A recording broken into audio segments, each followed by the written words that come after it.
매일 성경의 순서에 따라서 오늘 살펴볼 여호수아 19장 1절에서 23절 말씀은 여호수아 18장에서부터 이어지는 요단 서편에 남은 7지파의 땅이 분배되는 장면을 다루고 있습니다.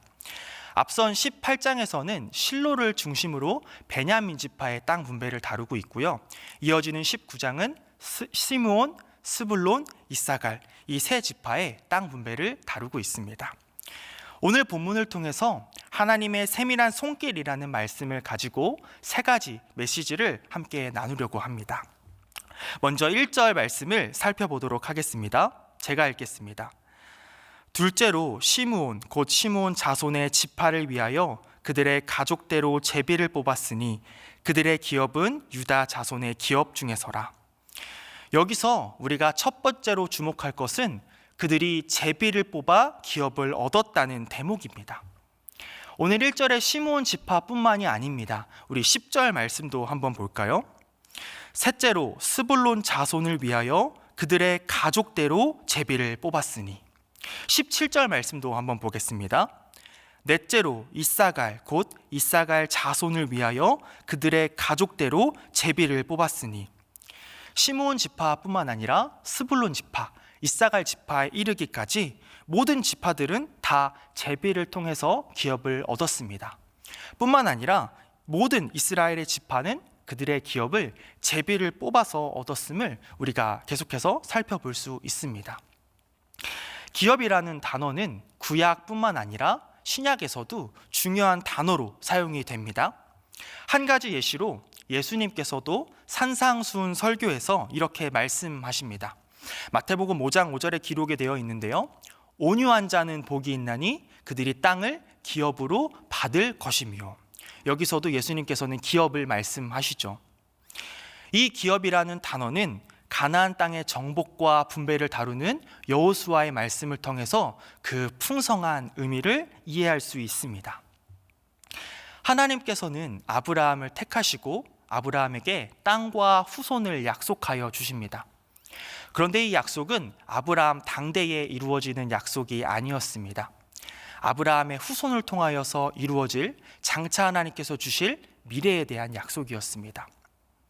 아브라함은 비록 자신의 때에 이 약속이 이루어지지는 않았지만 하나님께서 이 약속을 반드시 이루실 것이라는 믿음과 확신을 가지고 순종함으로 그 일생을 살아가게 되었죠. 땅을 주시겠다라는 약속의 실행은 이스라엘의 출애굽으로부터 구체화되게 됩니다. 출애굽 후 광야를 거쳐 가나안 땅에 입성하고 또 그 땅을 정복한 후에 이스라엘은 지파별로 제비를 뽑아 기업을 얻게 됩니다. 그리고 이 뽑은 땅은 각 족속별로, 각 가문별로, 각 가족별로 나누어지게 됩니다. 그렇게 해서 받은 땅이 바로 기업입니다. 땅을 기업으로 주시겠다는 하나님의 약속은 단순히 재산에 대한 약속이 아니었습니다. 그것은 애굽의 종살이와 광야에서의 방황을 끝내고 육적으로, 영적으로 진정한 안식을 누리라는 하나님의 약속이었습니다. 땅은 하나님으로 말미암아 그리고 하나님 때문에 얻을 수 있는 선물임과 동시에 쉼이었습니다. 이것이 기업의 풍성한 의미입니다. 이렇게 땅을 기업으로 받은 이스라엘에게는 이제는 이전과는 다른 새로운 삶의 방식이 요구되었습니다. 바로 땅을 선물하신 하나님의 기준대로 사는 것이었습니다. 땅은 거기 사는 사람과 분리되지 않습니다. 땅과 사람, 이 둘은 마치 운명 공동체처럼 창조되었다라는 것을 우리가 레위기 18장 27절의 말씀을 통해서 살펴볼 수 있는데요. 이 말씀을 우리 다 같이 한번 읽어보도록 하겠습니다. 시작. 너희 전에 있던 그 땅 주민이 이 모든 가증한 일을 행하였고 그 땅도 더러워졌느니라. 아멘. 사람들이 악을 행하면 그 땅도 더러워졌습니다. 그리고 사람이 저지른 그 악이 한계치에 도달하면 땅은 사람을 토해냈습니다. 이와는 반대로 사람이 악에서부터 돌이키고 하나님께 회개하면 그 땅도 고침받았다라고 말씀에서는 이야기를 하고 있습니다. 하나님의 방식대로 순종하여 기업으로 얻은 땅에서 말씀대로 살아가는 것. 이것이 이스라엘 백성들의 새로운 삶의 방식이었습니다. 다시 오늘 말씀으로 돌아가서요. 하나님이 주시는 기업인 땅을 얻을 때 제비 뽑는다는 것은 어떤 의미입니까? 하나님의 주권을 전적으로 신뢰한다는 의미입니다. 이스라엘 백성 스스로가 혹은 여호수아를 비롯한 지도자들이 그들의 능력을 잘 발휘했기 때문에, 사명을 잘 감당했기 때문에 땅을 기업으로 얻은 것이 아닙니다. 땅을 정복하게 하신 것도 앞서서 행하신 여호와 때문입니다. 땅을 분배하는 것 역시도 하나님께서 주관하시고 행하시지 않으면 불가능한 일이었습니다. 이 믿음과 순종의 고백이 바로 제비 뽑기를 통한 땅 분배입니다. 이와 같이 우리도 우리의 삶의 모든 걸음걸음을 주님의 주권에 맡기는 믿음과 순종이 있기를 주 예수 그리스도의 이름으로 축복합니다. 우리 이어서 두 번째로 하나님께서 각 지파를 통해서 하나님의 약속을 어떻게 이루셨는지를 함께 살펴보기를 원합니다. 먼저 시므온 지파입니다. 여호수아 19장 9절 말씀을 보겠습니다. 제가 읽겠습니다. 시므온 자손의 이 기업은 유다 자손의 기업 중에서 취하였으니 이는 유다 자손의 분깃이 자기들에게 너무 많으므로 시므온 자손이 자기의 기업을 그들 중에서 받음이었더라. 여기서 분배된 땅을 보면 한 가지 특이한 점을 발견할 수 있습니다. 시므온 자손의 기업이 유다 지파의 기업 중 일부분으로 주어졌다는 것인데요. 쉽게 말하면 시므온 지파는 독립된 영토를 받지 못했습니다. 이들은 유다 지파 내에 분산되어 살게 되었고요. 말씀을 계속해서 읽어나가다 보면 알 수 있듯이 결국 시므온 지파는 유다 지파의 흡수가 되게 됩니다.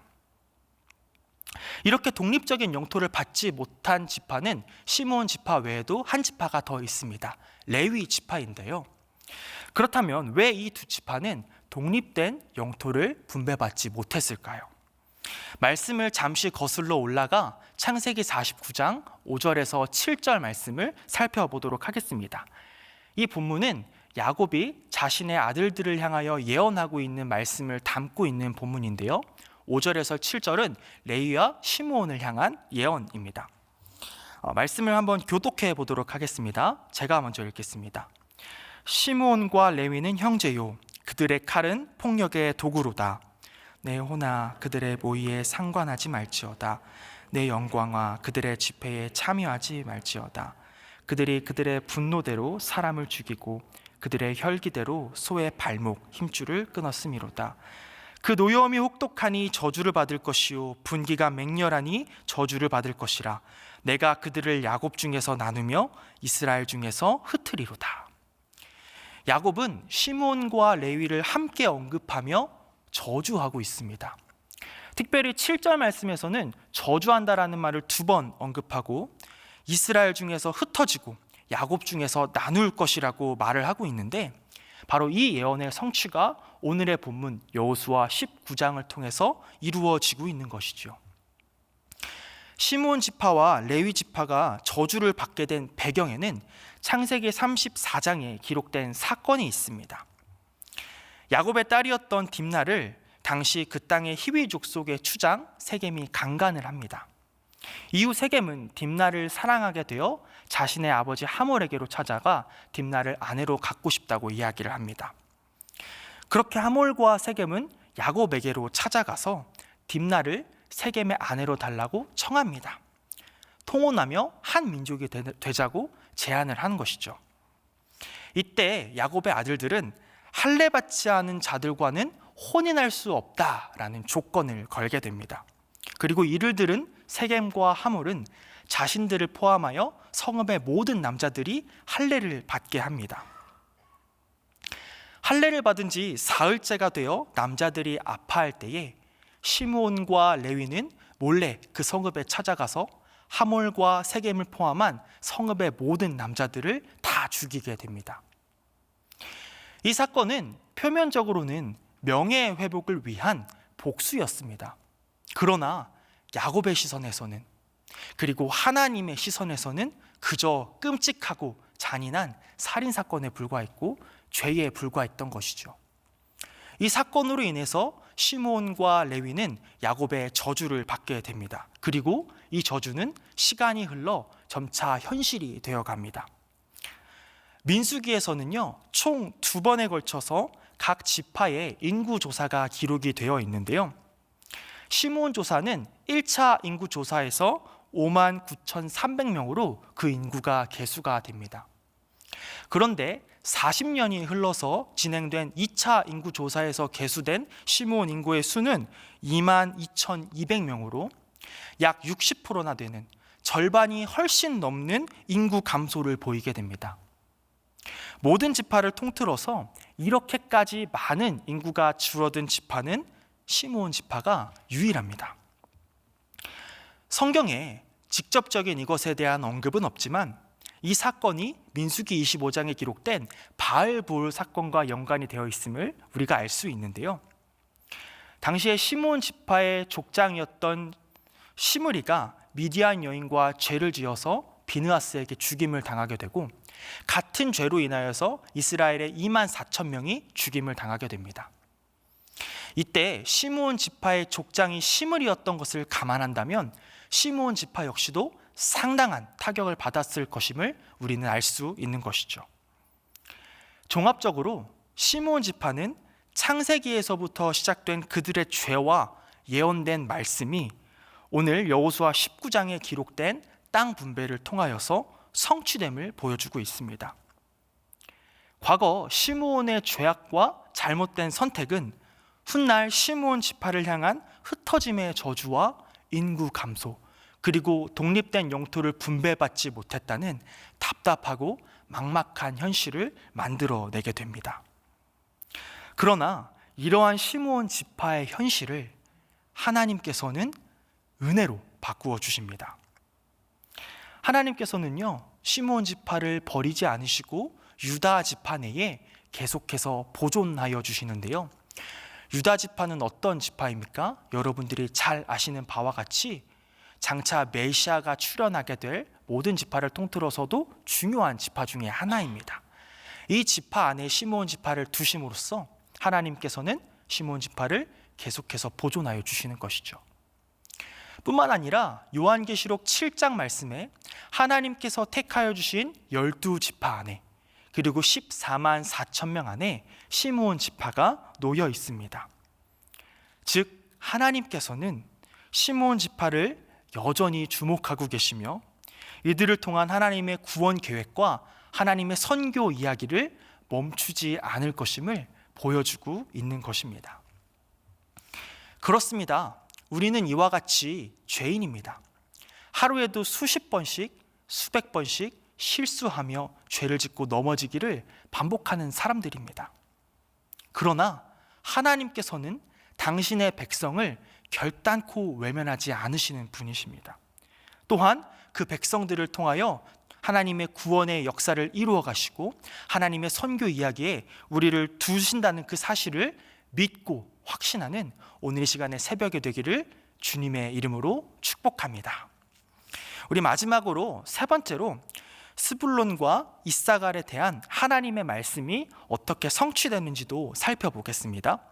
먼저 스불론 지파를 향한 예언인 창세기 49장 13절의 말씀을 보겠습니다. 우리 다 같이 한번 읽어보겠습니다. 시작. 스불론은 해변에 거주하리니 그곳은 배 매는 해변이라. 그의 경계가 시돈까지 이르로다. 오늘의 예언에서 스불론 지파가 해변에 거주할 것이라고 말합니다.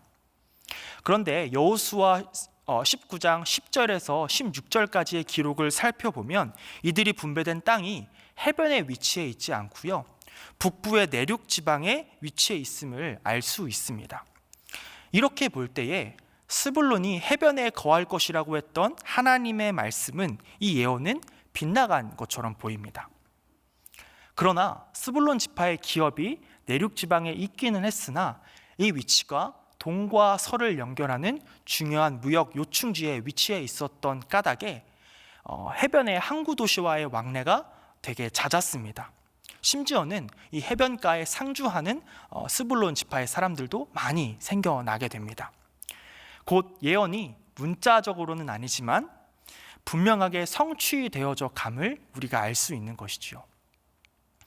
우리 이사갈 지파에 대한 예언도 한번 살펴볼까요? 창세기 49장 14절에서 15절 말씀입니다. 제가 읽겠습니다.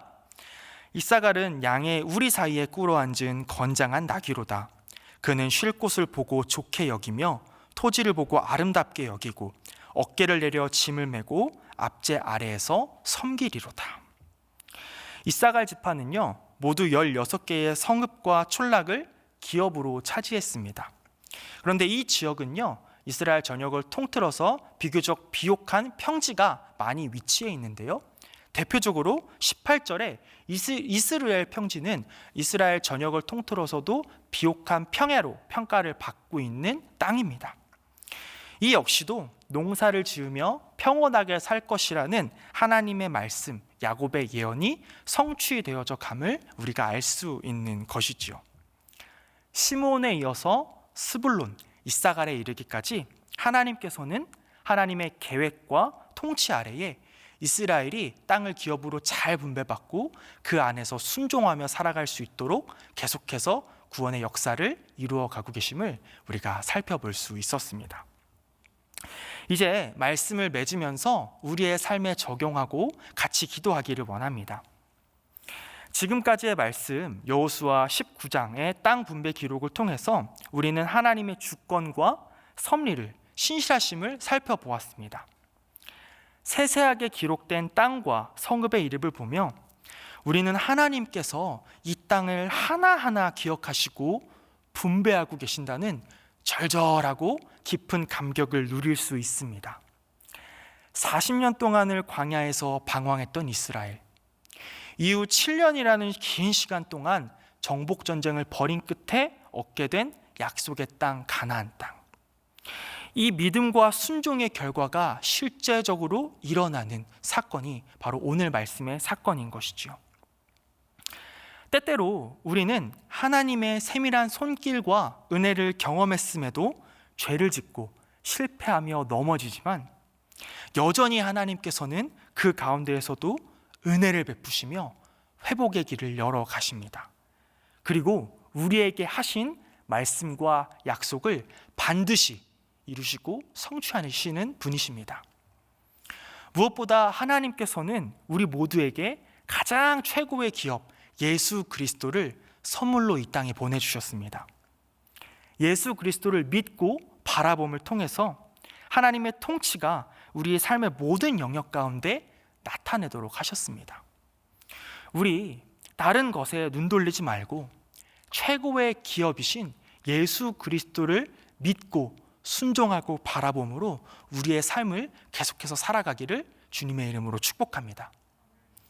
특별히 모든 성도님들께서 이제 설 연휴를 본격적으로 보내고 계실 것입니다. 이 연휴의 모든 시간 속에서도 하나님께서 신실하게 일하고 계심을 믿으십시오. 혹시나 기쁨이 넘쳐야 할 연휴임에도 여전히 삶 가운데 고민과 염려가 가득한 성도님들이 계십니까? 그렇다면 하나님의 세밀한 음성과 주권하심을 믿고 집중하는 믿음을 달라고 오늘 이 시간 기도합시다. 또한 혹여나 만나게 되는 친지, 가족분들 중에서 아직까지 예수 그리스도를 영접하지 못한 분이 계십니까? 그렇다면 하나님께서 그 마음을 정복하여 주시고 그의 삶 가운데 최고의 기업 되신 예수 그리스도께서 찾아가시는 은혜가 있게 해달라고 기도합시다. 오늘 이러한 기도 제목을 놓고 함께 기도하며 나아가는 이 시간의 새벽이 되기를 주님의 이름으로 축복합니다. 아멘. 오늘 이제 들었던 말씀을 기억하시면서 또 가지고 온 여러분들의 각자의 기도 제목을 놓고 기도하시다가 자유롭게 우리의 삶의 자리로 돌아가도록 하겠습니다. 함께 기도하겠습니다.